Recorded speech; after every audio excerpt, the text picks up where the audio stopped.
holding up the sky on the water, stretching out over the ground.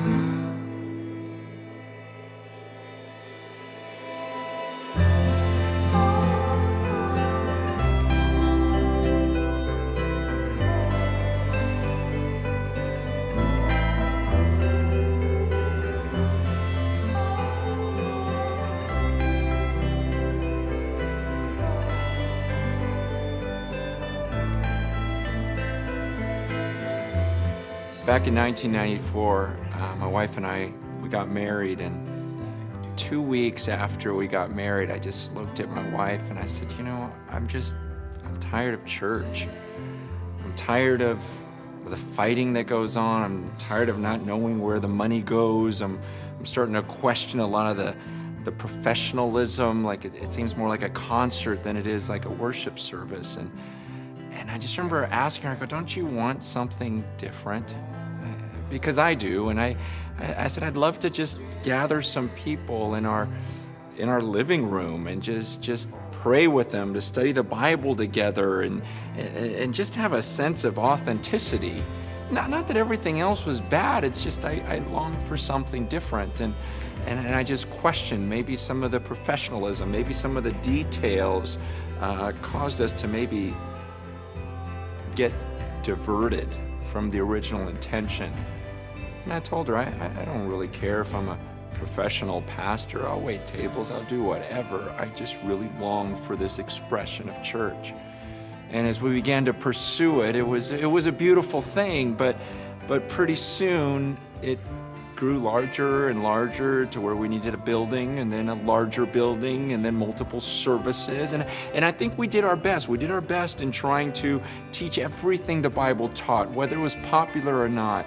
We tried to be authentic in our worship and really sing to Him. We were trying to be very careful and open with all the finances, but at the end of the day, we neglected some pretty important things, such as love one another, which is only the second greatest command in all of Scripture. But we're doing a lot of things right. We just realized, I think we're missing it still. I think there's more. And as we evaluated, it was a lot more painful this time, because now I didn't have anyone else to blame. Now I noticed how we had neglected some of the important things in Scripture. And I think we all see it. I think that anyone that has any type of church experience looks at the Bible and they look at what they're experiencing and they're going, why not today? Why couldn't we do that today? And as we do that, it's the church becoming more and more, I believe, what God called it to be. And in fact, I think if God showed me everything and said, look, here's everything you're doing wrong, I think we would have been paralyzed. It may have been overwhelming. And the important thing is to remember, no, you know what? We can do this. God wants us to do this. Let's keep finding what's unbiblical and move toward a more and more biblical pattern, because it's not that difficult. And I think it's something that a lot of us long for.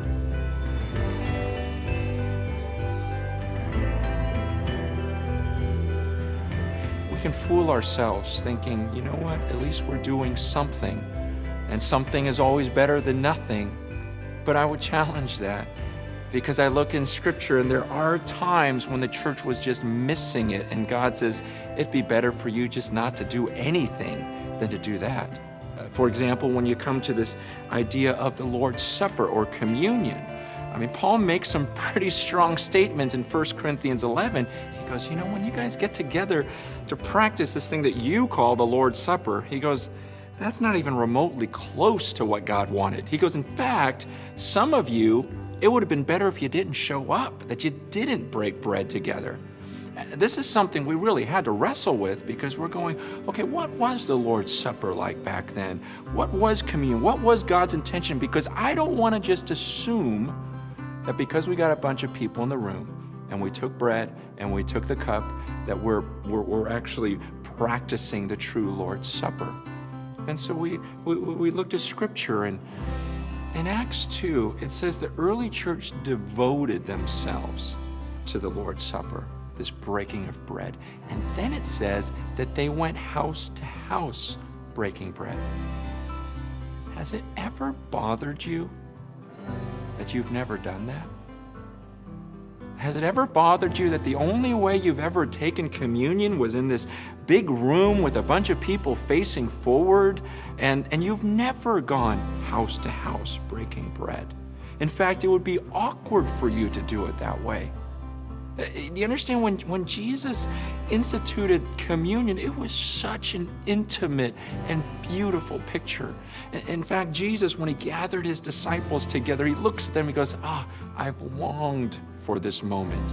Jesus was about to die on the cross, and he goes, I just long to get my friends together, and there was a relationship there. And then he looks at his friends and he says, my body's gonna be broken for you. My blood is going to be spilled out for you, and and this cup is going to represent that. And he says, so when you break this bread, I want you to remember my body that was broken for you. Because when you take this cup, remember my blood that was shed for you, because this is what the forgiveness is going to come from. And there was an intense moment in there as he explained what was about to happen. And he says, I want you to do this in remembrance of me. This is the most amazing thing that anyone will ever do for you. Greater love has no one than this, than someone lays down his life for you. And I don't want you to forget this. And so every time you break the bread, remember my body. Every time you drink this cup, remember my blood that was shed for you, and do this to proclaim my death until I return.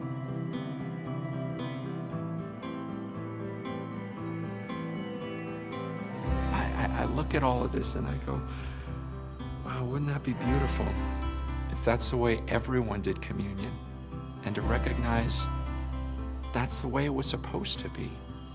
And I've heard so many people say to me, that's crazy. You'll never change it. You know, we've created this thing, and it's almost like we've got to deal with it, like nothing can change. And I'm going, is it really that difficult? I know it would be awkward, maybe the first time, to just sit your family down and after the meal to break a piece of bread and say, let's remember his body. I know it'd be awkward if you're out to dinner with a bunch of friends and you just say, hey guys, let's remember what binds us all together. But it was a beautiful thing. This was awesome. You guys are the ones I know. You guys are the ones that I trust. You guys are the ones that I love, and I know that we're all focused together. And it's a beautiful thing in God's eyes. It's a devotion. And when I look at that whole church scene back there, I go, it seems a lot easier.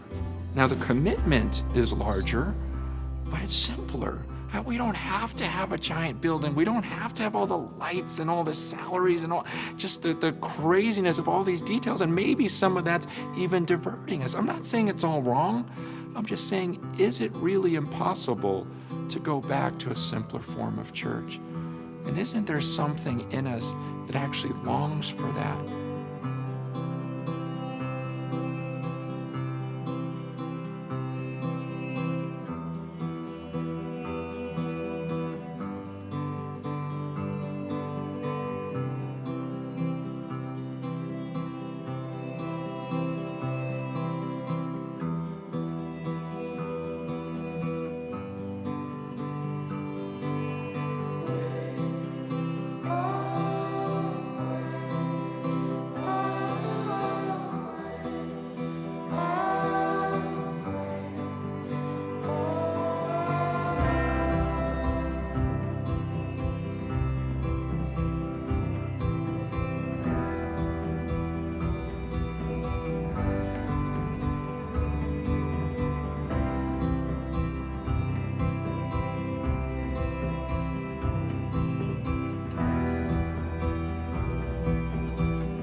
while this type of gathering is more basic, there's a scary side to it.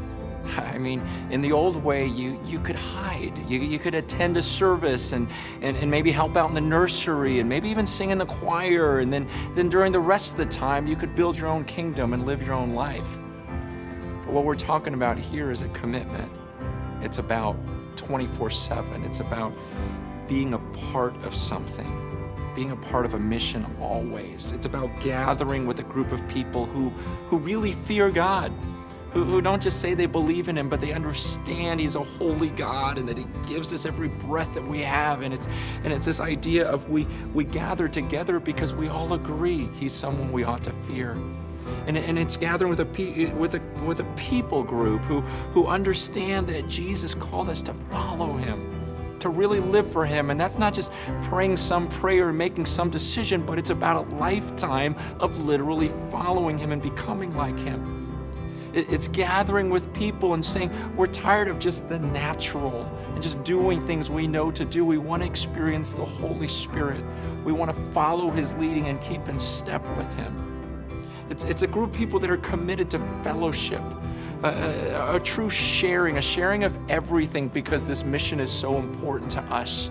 And so we get together and we study this book together. We study it, we live it out. We encourage each other to live it out nonstop.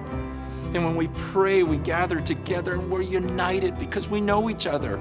We love each other. We've shared with each other. And together, God sees his children bonding together to pray for the things that he desires. And then when we gather and we actually break bread and remind each other of the most important thing in our lives, there's something so powerful about that. And the beautiful thing is that by God's Spirit, he puts this desire in our hearts where I want this, you want this, because it's something that God is doing. Jesus said that he's going to build his church. And the question is do you want to be a part of it? To stop attending and to really be the church, the true church.